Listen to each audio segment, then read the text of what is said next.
दुनिया में अब तक जितने भी युद्ध हुए किसी का भी सॉल्यूशन शांति के तौर पर नहीं निकल कर आया। रिजल्ट्स अगर आप देखेंगे तो हमेशा दो देश बटे हैं आपस में और जितने भी जो तबाही के निशान हैं वो लोगों के जहन में हमेशा छूट गए हैं। तो ऐसे में इजरायल और हमास की जो जंग है इसका भी हश्र कुछ ऐसा ही होने वाला है, क्योंकि पूरी दुनिया जो है वो दो हिस्सों में बट गई है। कोई इजरायल को समर्थन दे रहा है तो कोई हमास को समर्थन दे रहा है। तो सबसे पहले बात कर लेते हैं कि आखिर अब तक इस युद्ध में क्या क्या हुआ है। सबसे पहले शुरुआत इसकी हमास की ओर से की जाती है, जो कि 6 अक्टूबर को सुबह कई सारे रॉकेट हमास की ओर से दागे जाते हैं इजरायल पर गाजा पट्टी से, और उसके बाद अब जवाबी कार्रवाई इजरायल की तरफ से की जा रही है। और इजरायल का यह दावा है कि उसके अब तक 1400 लोग मारे गए हैं और अब हमास ये दावा करता है कि 2700 लोग उसके मारे गए हैं। गाजा पट्टी का जो हिस्सा है, कई तस्वीरें भी वहां से आपको सामने मिल रही होंगी, कई वीडियोस आप देख रहे होंगे, लेकिन हर तरफ आप रोते बिलखते लोगों को ही नजर पा रहे होंगे और साथ साथ तबाही की वो दास्तां, तबाही के वो नजारे आपको केवल दिख रहे होंगे जो केवल किसी के भी जहन में दर्द या फिर उसको खौफ से भर सकते हैं।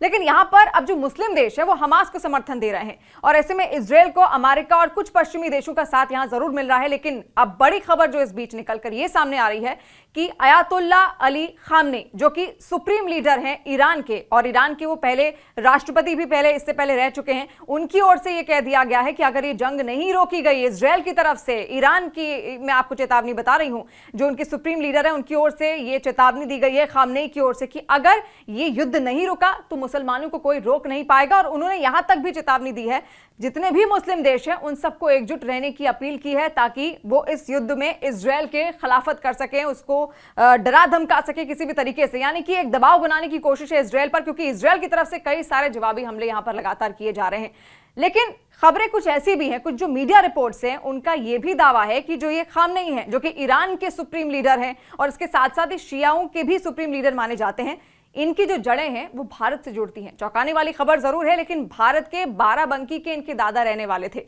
और कहा यह जाता है 1850 और 30 के आसपास जो नवाब थे, लखनऊ के जो नवाब थे, उनके साथ ये ईरान और इराक की धार्मिक यात्रा पर पहुंचे थे। तो इनको वहां से लौटने का मन नहीं किया और ऐसे में ये वहां के खामनेई गांव में बस जाते हैं और वही सरनेम लेकर धीरे धीरे आगे बढ़ते हैं। ये इनकी तीसरी पीढ़ी है, अयातुल्ला अली खामनेई, जिनका जिक्र मैं कर रही हूं, जिनकी ओर से धमकी और चेतावनी दी गई है इजरायल को और तमाम मुस्लिम देशों को एक साथ आने का यहां पर उनकी ओर से न्योता दिया गया है, अपील भी कह सकते हैं इसे। वो बाराबंकी के, उनकी जो जड़ें हैं वो बाराबंकी से हैं और ये तीसरी पीढ़ी है उनकी जो यहां तक पहुंची है और ऐसे में आज वो ईरान के सुप्रीम लीडर हैं। तो देखिए किस तरीके से दुनिया दो धड़ों में यहां पर बट गई है और ईरान और हमास की जो जंग है वो आखिर कितनी भीषण होगी, क्या तीसरा विश्व युद्ध होगा, इसको लेकर भी एक्सपर्ट्स अब असमंजस में जरूर है।